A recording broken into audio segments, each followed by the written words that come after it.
Hello beautiful people. The key difference between people who are good with money and people who are not good with money is systems, habits, and actions. If you are trying to build wealth, you don't want to leave your payday to chance. You want to make sure that on each payday, you tell your money exactly where to go and what to do. And that is one of the key differences between people who are good with money and people who are not good with money. Those that are good with money have systems in place when it comes to their money, and their money does not disappear because they give each and every rand or every dollar of their money a job. They tell their money exactly where to go and what to do, compared to those who are not good with money, who are operating blindly and do not actually direct their money in terms of what their money is supposed to do. And that is why their money disappears. Your money will keep disappearing for as long as you do not have a plan or you do not have a system in place that actually tells your money,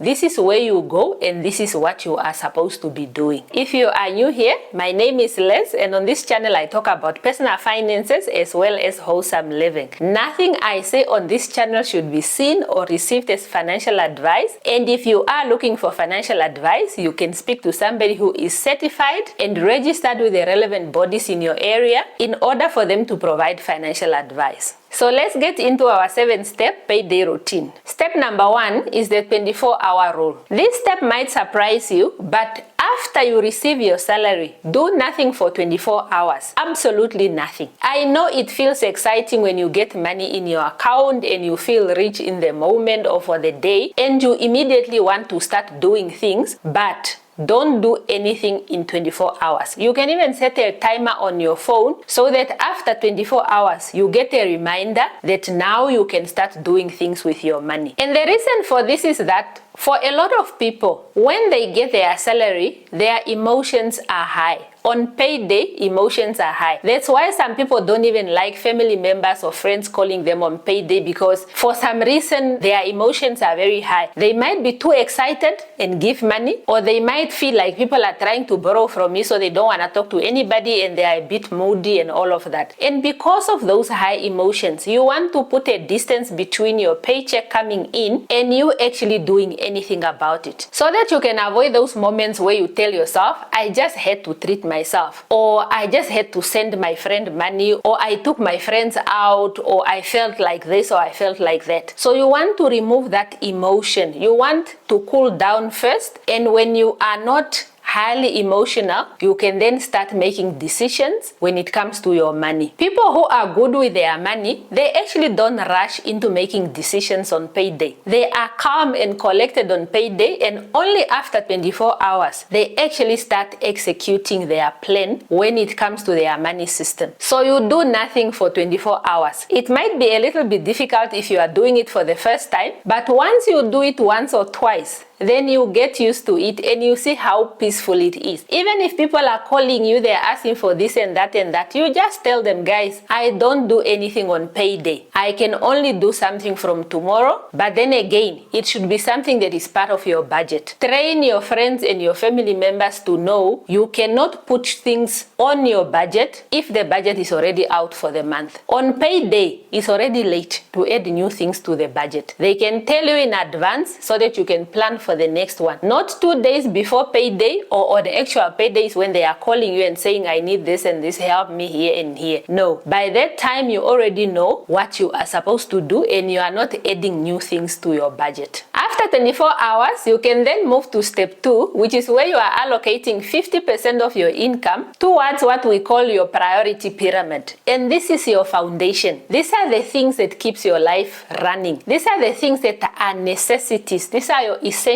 You cannot do without these things. And that is why we are calling it a priority pyramid, because it's really that thing that is at the top of the list when it comes to your spending. So this is either your mortgage or your rent, it's your transport, it's your groceries, and it's your utilities. These are the things that should take up 50 or less % of your income. And if they are taking up more than 50%, then you either have an income problem where you do not earn enough money and you need to find ways to increase your earnings, or you have a lifestyle problem whereby you are really just living beyond your means and you need to start finding a way to cut on your expenses. So it should not go beyond 50%. So once you see that your priority pyramid is taking up more than 50%, it means you really have a problem and you need to figure out, is it the income that is an issue, where your income is just not able to keep up with the costs, or it's a lifestyle issue where you are spending way too much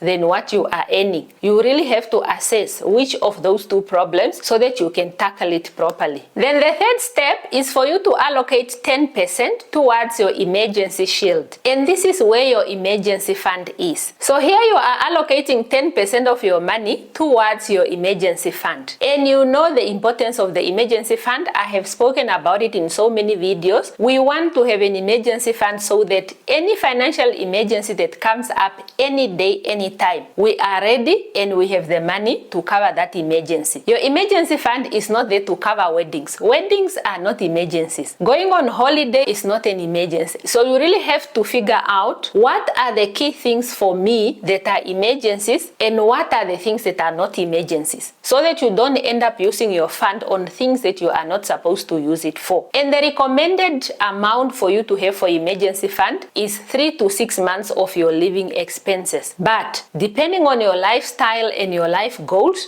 you can go beyond that. Maybe you can have a 12-month emergency fund or a 24-month emergency fund. Whatever works for the life that you are living, you can go beyond. But at least consider minimum 3 months. You must not have less than that, so that if you have any issues, you are really covered and you can look after yourself. You don't want to be that family member or that friend who is always borrowing money from people whenever you have a problem. If you are an adult, you need to do the adult thing and start an emergency fund. Even if you only start with a 500 or 1,000 or a 2,000, what matters is that you have something set aside for emergencies and you are not always going to borrow, whether it's from friends, family, or from the bank, or overdraw your credit card just for you to solve problems. And once your emergency fund is fully funded, then you can direct this 10% towards your investments. So it's not forever that you are building an emergency fund. Once you get to your ideal amount in terms of your emergency fund, then you can redirect those funds to another area of your life, which is usually investments or short-term savings for a goal that you have. Remember that the percentages that I'm mentioning in this video, it's just to guide you on what you are supposed to do. It's not a must that it should be 50% for your priority pyramid, and for your emergency fund it has to be 10%. No, these percentages are just to guide you. You can come up with your own percentages that speaks to your unique financial situation, because all of us have different financial situations. My issues and my finances and your finances, they are different. You might be able to do more than 10% for your emergency fund, which is fine. The percentages are really just to guide you. It's not a rule that it has to be these specific percentages. Step number 3 in our payday routine is the wealth accelerator. Under this step is actually where real wealth gets built, because here your money only has one job, and that job is to make you more money. It's for it to grow. It's for it to multiply. Nothing else. That's all you want your money to do under this step. And here you are allocating 15% of your money towards buying assets that has potential to grow and bring you more money. And this is also where you are considering putting your money in the stock market if you are not already doing it. Here you want to look at maxing out any tax advantaged accounts that you might have. You want to max that out. And you also want to make sure that you are maxing out your retirement contributions. If you have a pension fund or a retirement annuity or whatever product that is tied to your retirement that you have, max those out also. And you also want to invest in the stock market by investing in low-cost index funds and low-cost ETFs. Those are some of the areas where you can really have your money growing for the long term. But the list is endless. Whatever asset classes that you want to invest in, you go ahead and invest. The point is you are allocating this 15% to build wealth. However is the best way possible for you to build wealth, that is what you follow. Whatever it is that you have access to, the best possible products and the best possible asset classes that you have access to or that you have interest in, those are the ones that you put your money towards so that you can grow your wealth. Different people grow wealth in different ways. Different people do best in different asset classes. It's not a one size fits all for everybody. So do your research and pick out the best possible places where you can put your money so that your money can make you more money babies. And here you want to have automation and consistency, especially when it comes to the stock market. You want to remain consistent for so many years and to have that discipline to keep going even when things are not looking as good as you would want them to go, because time in the market is your best friend. That is how you actually grow wealth, because then when you have more time, your money compounds. So you have compound growth, or you benefit from compound interest. The more years that you have in the market, the better your returns. So stay consistent, stay disciplined, think long term, and think in decades. Don't just think of today and next year. Think 10 years from now, 20 years from now, 30 years from now. Where will that money be and what kind of growth are you going to have? You want to have that long-term mindset. That is the only way you can actually build wealth. Step number 5 is debt elimination. And this is where you are really focusing on 3 levels of debt. Firstly, you tackle your high interest debt. Then from there you can move on to your car debt if you have a car. Then after that you can make a plan in terms of your home if you have a home loan. So in terms of your priority list for your debt, your high interest debt is at the top of the list. That is the debt that you must get rid of as in yesterday. Then after you have gotten rid of all the high interest debt, you can then move on to tackle your car loan. Then once you have paid it off and you are only left with your home, then you can now pay extra and have a plan to finish off with your home loan. So your home loan is usually at the bottom of the list because it's usually the lowest interest rate loan that you will have. We are allocating 15% of your income towards the debt, and you want to make sure that you have a strategy on how you are paying off your debt. And like I always say, either the debt snowball method, where you are tackling the smallest balance, and once you are done with it you go to the next smallest until you are done, or you use the avalanche method, where you tackle the debt with the highest interest first, followed by the next highest and the next highest until you are done. Regardless of which strategy or which approach you use, what matters is that you are paying off your debt and you have a plan and you are implementing that plan. When you are somebody who needs motivation, snowball method is always the recommended one. While if you are somebody who wants to cut on interest, it's always best to consider the avalanche method. But you know yourself best, you know which one will actually keep you motivated to keep going. And always remember, while you are tackling your debt, whichever one you choose, always maintain minimum payments on all your other debts. You don't want to default because now you are focused on this one debt. No. You still maintain minimum payments on all the other debts. And whenever you are paying off your debt, always remember that for every dollar or every rand that you are paying in interest, is a rand or is a dollar that is keeping you from building wealth. So that money that you are paying to your creditors, that is money that could be building wealth for you. So the sooner you can get out of your high interest debt and the sooner you can get out of your vehicle debt, the better you can channel all that money towards your wealth creation. Because now imagine you are freeing up a whole 15% of your money that will now move away from debt to go to your investments. Now your investments are going to have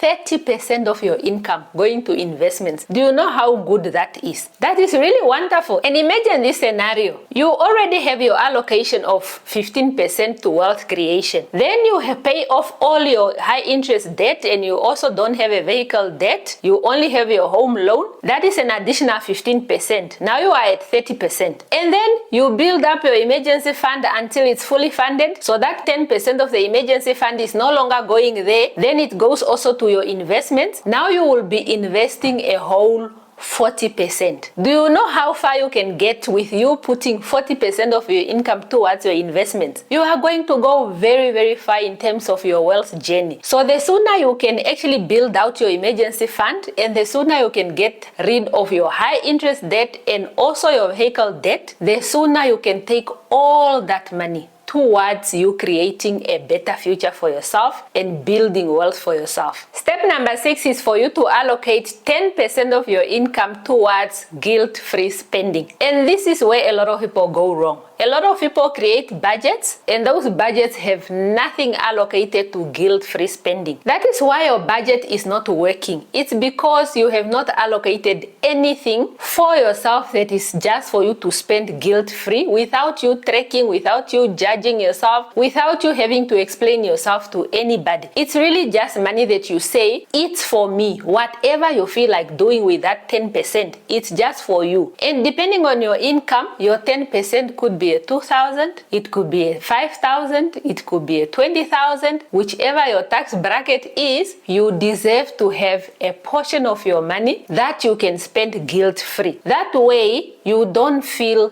guilty when it comes to your budget. You don't feel bad when it comes to you saving and investing and paying debt and all these things, because you know there is a portion that is just meant for you to do whatever you want with it. But remember, once you are done with this 5% of your guilt-free spending, you are done for the month. You can't go deep into the other areas. No. Once you finish that 5,000 that is for your guilt-free spending, that's it. You wait for the next paycheck, then you can again have your 5,000, which is again for guilt-free spending. It is so important to have guilt-free money because that is what keeps you on course when it comes to wealth building. And we don't want to build wealth while we are sacrificing our well-being. You don't need to live like a homeless person just because you are trying to build wealth. No, we need to have a small portion of our money that we are enjoying, that we are doing whatever we want with, and that will even motivate us to earn more. Because if right now my guilt-free spending is only 2,000, I will want to earn more so that my guilt-free spending can go up to 10,000. And you are going to enjoy the process of building wealth because you are not depriving yourself of the little things that you want to do for yourself. Those concert tickets, those movie tickets, that massage, that what, those are the things that you can fund from your guilt-free spending. Treat yourself. Go out to a nice lunch. Buy a book. Do something. Whatever it is, it's your non-judgment and your guilt-free money. Step number 7, which is our last one, is a review ritual. And you do this every once a month. You allocate 15 to 30 minutes of your time once a month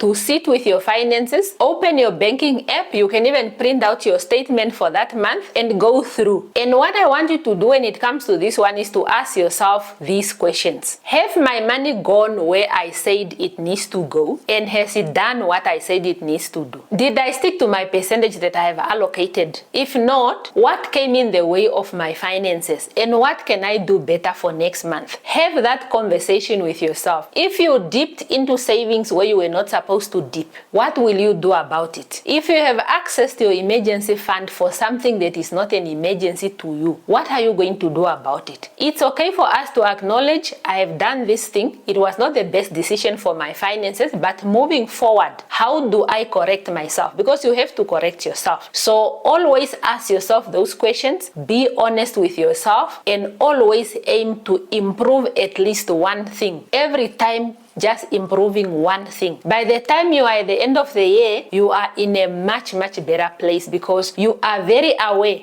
of what is happening with your money. You know exactly where your money is going, you know exactly what it's doing, and you can see where the growth is. And the other thing that I also want you to do monthly is for you to track your net worth. Every single month, look at what is my net worth this month? What was it last month compared to this month? By how much did it increase? Because that will keep you motivated in terms of wealth building. If you know, I was here in terms of my net worth and now I am here. When you see that growth, no matter how small each month, it will keep you motivated to keep going. You can clearly see the future. It's shaping up in terms of how you are doing with your net worth. Because all the changes that you are doing with your finances, they are contributing to your net worth going up. It's you earning more money that is contributing. It's you eliminating debt and keeping more of your money. But it's also you putting money in places where your money can grow and bring you more money. So all of that, knowing exactly where you stand with your finances, it will motivate you while you are tracking exactly where you are and where you are going. So that is our 7-step payday routine, and the point of all of this is just to have your money moving with intention. You don't want your money moving without direction. You want your money to come in and you tell it exactly where to go and what to do. You are being intentional with your finances. You are allocating percentages of your income with intention to different parts of your life that are important to you, and you are tracking every single month to make sure that you remain on track, and if there are issues, you are sorting out those issues so that you can keep improving and improving and improving. And the more you work on your system, the more it becomes even more automated and the more consistent you will be, because you have a good system in place. And with that said, if you found value in this video, please remember to leave a comment and let me know which of these are you already implementing and which ones are you going to implement or are you going to add to your next payday routine. And if you have not subscribed already, do subscribe to the channel. I post at least one video a week, so don't miss out on my next videos, and I will see you over here.